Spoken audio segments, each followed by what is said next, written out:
Hey buddies, welcome to AmassGames. My name is Simon. Today I'm going to show you how to set up, play and review the game Aquaducts. Now this game is a print and play game. It's actually a game that I'm borrowing, which is why it's already been printed, it's already been played. I have also played it. It's a solo game.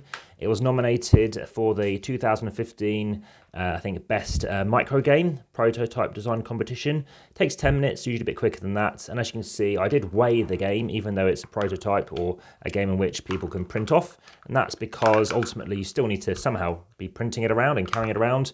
Yes, I know people have played this on aeroplane trains, amongst other things like that. And this is a micro game that came out a couple of years before the likes of Orchard and the Bud and Shy games and things like that, Sprawlopolis.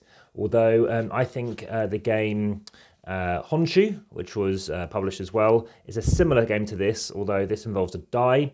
And the aim of the game is to ultimately be an engineer that can reach the best level of engineering, level 6, but you'll start at a lonely 1. So you need a die, you'll need to obviously print out these cards, and you'll need to print out these rule sheets as well, which is just one-sided. So I'll be telling you a little bit about the game as I go. This is a guy who you can easily contact on Board Game Geek. There's an email address there. There's also Dave Mansell, that's the designer. Very keen to hear about feedback. Comes with 4 levels of difficulties. Easy, which many people seem to get away with. Normal, which can take at least maybe 10 plays. And difficult and insane. And as far as I'm aware, I don't know anyone's managed to do either of them. I know someone's taken 27 attempts to try and do difficult.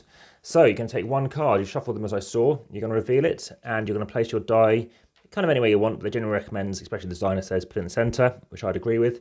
And you have one of 3 actions. So the aim of the game, as I said, is to get this to be value 6. You also are going to have these amenities out. So you've got, let's call it red amenity, blue amenity.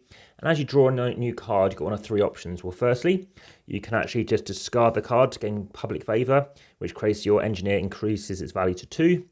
Has no effects on the game, but by the end of the game, you need to get it to 6. So you could spend your first few cards doing this. And that's it done. That's one of 3 actions you can do. The second action is, well, you've got these amenities, you've got to pay for them. So in this instance, you are going to have this card out and it's going to pay for one blue amenity. If another one comes up, you need another one. And it's the kind of the push or luck element of the game. The third option is what you can do is just connect it up. So as you saw, I did shuffle it, so I haven't preloaded it. You've got to connect it up in such a way that it does connect. The value that it connects up to, got quite lucky here in a way, is it does work. It has to have at least the same level of value based on, let's say, the complexity of the project. So in this case, it can go from a 2 to a 3. This doesn't change, but it's going to go down here now. And on the easy mode of the game, you're having a 3x3 grid. So you can have up to 3 cards here, 3 cards in either direction, just as long as it never exceeds that. And it's something you have to be aware of. And yeah, we're going to go again, let's say, draw another card. And in this case, well, it has to correctly match. You can have it like this if necessary, but so far that doesn't really work.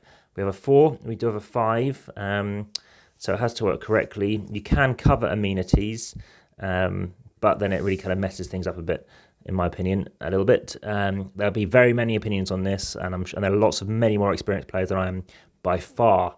And in this case, I'm just going to discard it to increase it to a 3.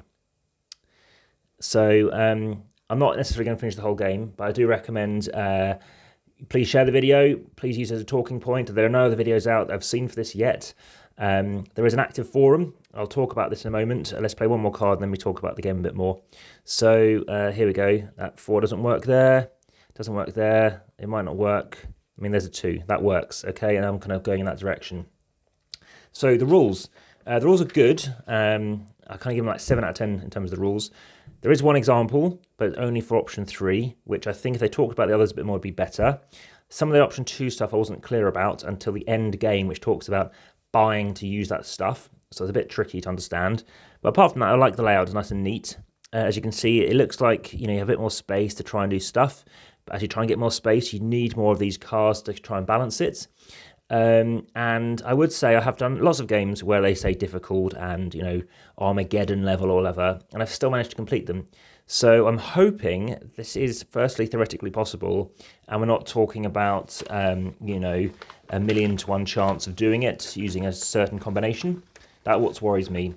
It does have a lot of love, and by all means, check out the comments, as I said. Check out the description. There's, of course, Instagram with over 2,100 photos. There's Patreon, which helps pay for this microphone, etc. So by all means, it's a cheap microphone, but as things go, I hope to improve on that. And also, please subscribe if you haven't already and hit the notification bell, as there's over sort of 40 videos planned.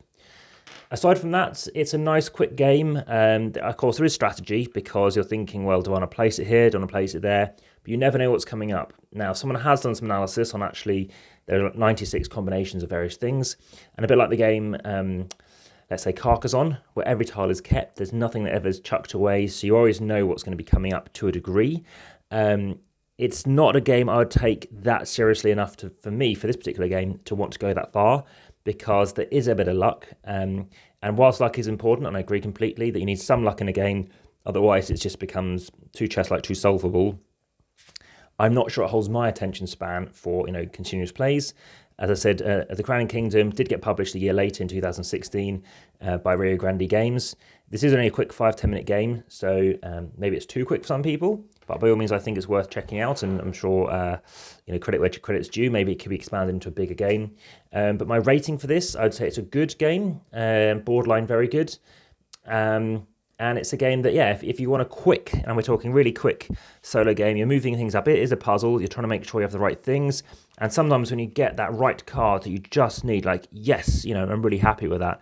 It does have that really cool moments, which I enjoy. So, of course, you could do this. Doesn't really matter. It's, a 2 apart. No, it doesn't. Not at all. I like the artwork quite a bit too. I think it's quite nice. I believe it's in the public domain. But I quite like that. Remember, you've got to have equal amounts both. So that is a very quick review and a setup playing review for the game Aquaducts. Now, there's another game called Aquaducts, spelled with an E, which I didn't realize is also another spelling for that word. And actually, it's also a tile-laying game, so it's very similar. So I think tiles, and this makes a lot of sense when we're talking about water, flow, roots, tiles and Carcassonne. It was in there first, and there's even games preceding that, which you can see on the channel, such as Wacky Wacky West, which won the Game of the Year in 1991. So hopefully you find that of interest. You'll find this in the playlist, how to set up, play and review. I do have solo playthroughs. I think I might chuck this in here as well. It's also family weight. It's going to go in that playlist. And again, it might well be a print and play playlist as well, as there are numerous games I have played that have been print and play. There are games such as Root, which were print and play initially as well. And let me know your thoughts. This has been the game Aquaducts by AmassGames.